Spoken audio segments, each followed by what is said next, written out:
나를 질책하고 나한테 회초리 가한 거 밤마다 한번 써보셔라. 그러면 이제 그 옆칸에다가 그때 그 순간에 나를 힐난하고 채찍질하고 그랬던 순간에 힐난하지 않고 그때 나한테 해줄 수 있는 말이나 이런 거 있으면 한번 써봐라 라는 것을 우리가 보통 방법론이라고 얘기해요. 이딴 짓을 하지 말아야 되는 거예요. 이런 거를 오늘 채찍질하고 나를 힐난한 것 때문에 가슴 아픈 나한테 또 반성하게 하고 또 지적하고 고치도록 노력하게 하고 그래서 숙제를 또 내주고 이런 것을 하는 것을 일단 멈춰야 되는 거예요. 공감이라는 게 결국 뭘까요? 내가 누구를 공감한다. 내가 내 아이를 공감한다. 내가 내 남편을 공감한다. 그러면 무엇을 하는 것이냐면요. 너 누군가 궁금해야 되는 거예요.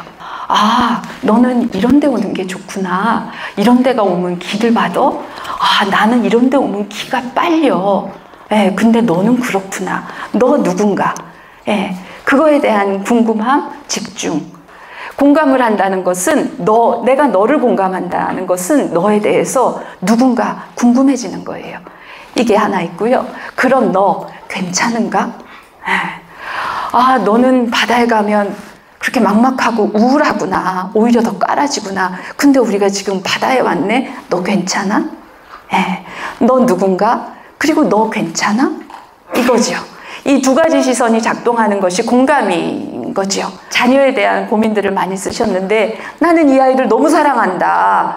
그런데 이 아이가 정말 말을 안 듣고 해도 맨날 똑같고 내가 이런 얘기도 하고 뭐 이렇게 해도 애가 귀를 닫고 전혀 듣지 요지부동이다. 그래서 너무 스트레스 받는다.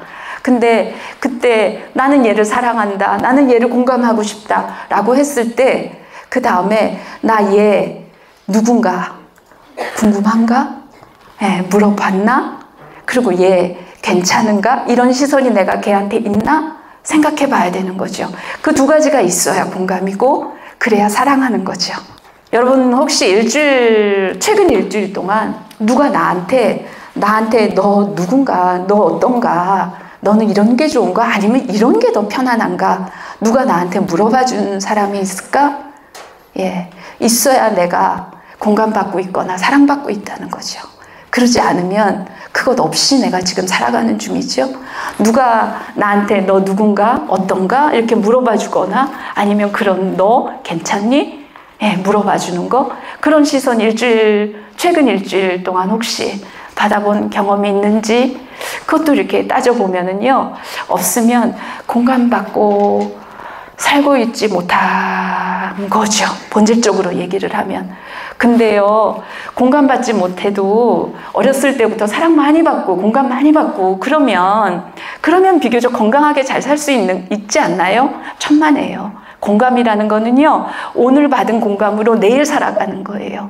예, 어제 받은 공감으로 내가 오늘 힘차게 일할 수 있는 거예요. 어제 먹은 오늘 아침에 밥을 잘 먹어야 점심때 일도 하고 뭐도 하고 빠릿빠릿하게 돌아다닐 수 있듯이 내가 10년 전에 잘 먹었다고 해서 오늘 내가 힘차게 살 수 있는 거 아니듯이 공감도 10년 전에 받은 공감으로 살아갈 수 없어요. 오늘 받아서 내일 살고 내일 받아서 모레 살아요. 아이만 받아야 되는 게 아니라 노인도요.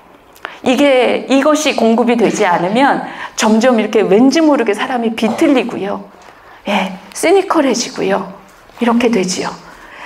공감이라는 것은요, 똑같이 동의하거나 동감하라는 게 아니고요. 예, 아, 너는 그렇구나. 나는 이런데. 예, 그냥 병렬로 인정하면 되는 거예요. 같을 필요 없고요. 동의할 필요 없고요.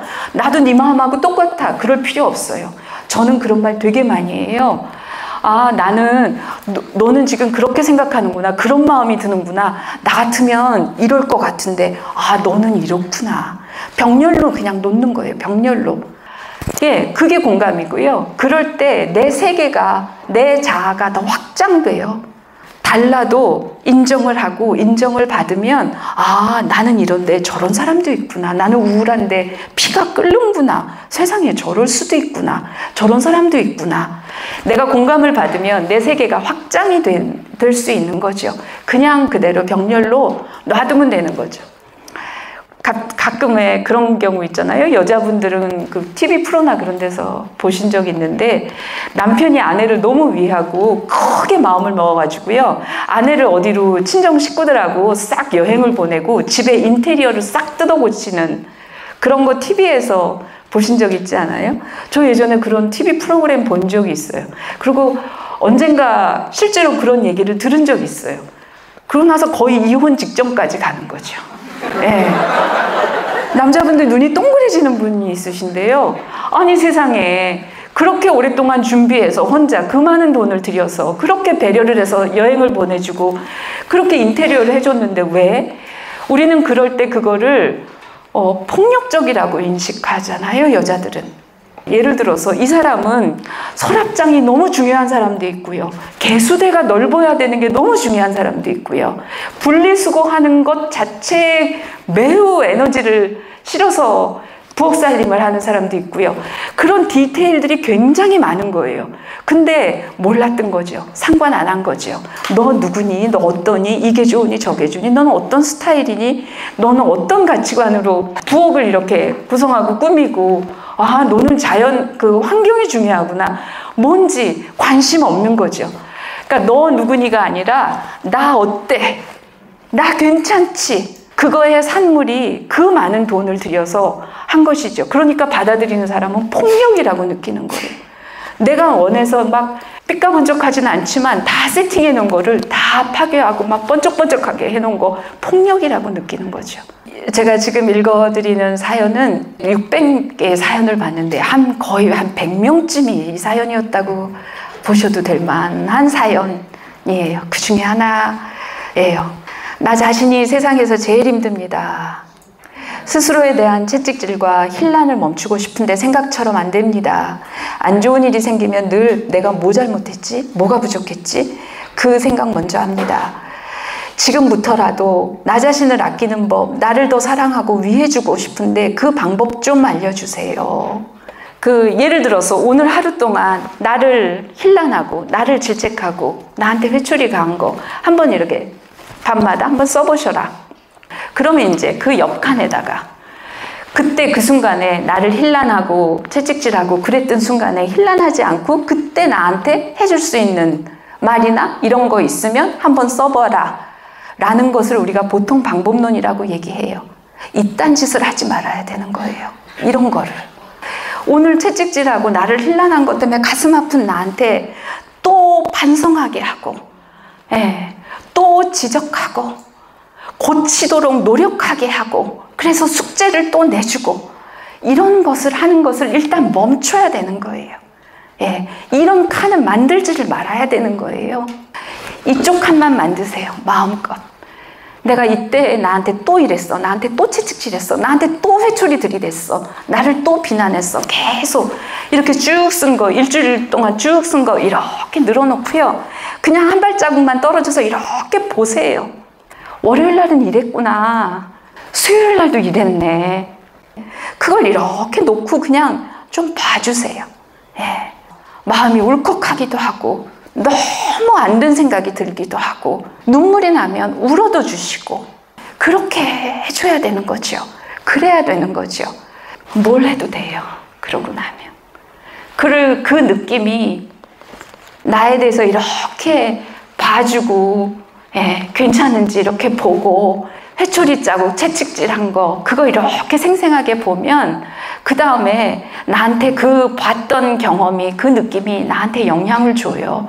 그래서 나를 제어해요. 그냥 저절로 돼요. 그러니까 애먼 노력하지 마세요. 다그치지 마세요. 나머지 또 한 100개에 해당하는 얘기. 가족 안에서 책임지는 역할을 오래 했습니다. 아빠, 엄마 사이에 갈등이 생겨도 아빠, 동생 사이에 갈등이 생겨도 제가 중재자가 되어야 했습니다. 내가 돕지 않으면 그들의 삶이 금방이라도 무너질 것 같아 두려웠습니다. 동생이 얼마 전에 언니는 같은 환경에서 자랐는데도 늘 좋은 판단, 좋은 결정을 내리는 것 같아서 자꾸 연락하게 된다. 언니는 참 강하다라고 하더라고요. 제가 동생에게 그랬습니다. 아니야, 난 너무 약해. 바스러지기 일보 직전이야. 라고 말했습니다. 긴 잠을 자고 싶습니다. 이 사연을 듣고 당신 같으면 어떻게 이 사람한테 치유적인 얘기를 해줄래? 그러면 저는 그냥 이렇게 말하고 싶어요. 저는 이 글을 읽으면서요, 두 군데 밑줄을 계속 긋게 돼요. 밑줄 긋은 부분을 또 읽다 보니까 또 눈물이 나요. 어떤 부분이냐면, 동생의 말에 아니야, 난 너무 약해. 바스라지기 일보 직전이야. 여기에다 밑줄 긋고요. 예. 긴 잠을 자고 싶습니다. 죽고 싶은 마음 같은 거 없습니다. 긴 잠을 자고 싶습니다. 여기 밑줄 긋었어요. 내가 여기 두 군데 밑줄을 긋었다는 걸 말해드리고 싶어요. 네, 그게 다예요. 그래서 이분이 지금 이렇게 쓰다 보니까 이렇게 정돈이 되셨대요. 그래서 제가 다시 이분한테 좀 그 두 부분을 계속 몇 번 더 써보셔라. 아니야, 나 너무 약해. 난 너무 약해. 바스라지기 직전이야. 긴 잠을 자고 싶습니다. 긴 잠을 자고 싶습니다. 그거 5번만 그냥 써보시면 어떨까? 그 마음을 내가 알아주는 것, 그 자체로 이렇게 안정이 되지요. 사람은 존재 자체에 깊이 가닿는 순간 설명할 수 없는 안정감을 갖게 돼요. 그래서 제가 자꾸 너 누구니? 이렇게 물어보는 거, 그런 시선, 별같이 쏟아지는 그런 시선을 받으면 사람은 무조건 좋아진다. 너 누구니? 너 어떤 사람이니? 괜찮니? 예, 그런 시선은 그냥 사람을 살리는 시선이에요. 어렵지 않아요. 가족 때문에 힘드신 분들이 너무 많죠. 예, 가족과의 불행한 인연을 어떻게 끊어낼 수 있을까요? 예. 늘 저한테 도움만 받고 해를 끼치는 동생과 언니, 나이가 들수록 돈에 집착하며 가져가지도 않은 돈을 내놓으라고 계속 요구하는 엄마, 이젠 지긋지긋합니다. 이런 사람들도 가족이라고 생각하고 돌봐야 하나요? 예.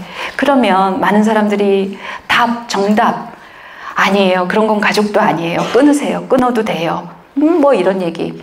그리고 본인이 이전 정도 했으면 당신은 최선을 다한 거예요. 끊으셔도 돼요. 우리 답 다 알아요. 예. 그럼 이분은 저한테 물어보는데 그 답을 들어본 적이 없어서 저한테 물어봤을까요? 몰라서가 아닐 거예요. 예. 아니고 그 전 단계에 여러 가지 걸려서 그럴 거예요. 내가 그렇게까지 하면 내가 너무 이기적인 인간 아닐까? 뭐 이런 게 걸릴 수도 있고요. 이렇게까지 하는 건 좀 나쁜 거 아닌가? 이런 거. 그리고 이런 가족과 관련한 사연들 중에 많은 부분에 이렇게 단서같이 붙는, 이렇게 여러분들이 잘 쓰는 말이 있어요. 가족이나 다른 것은 뭐 끊을 수도 있고 뭐 다 압니다. 근데 가족이나 직장같이 끊을 수 없는 관계에서는 이렇게 얘기를 하시는 분들이 꽤 많아요. 예. 가족이나 직장같이 어쩔 수 없는 관계. 그러니까 마음속에 전제가 있는 거예요.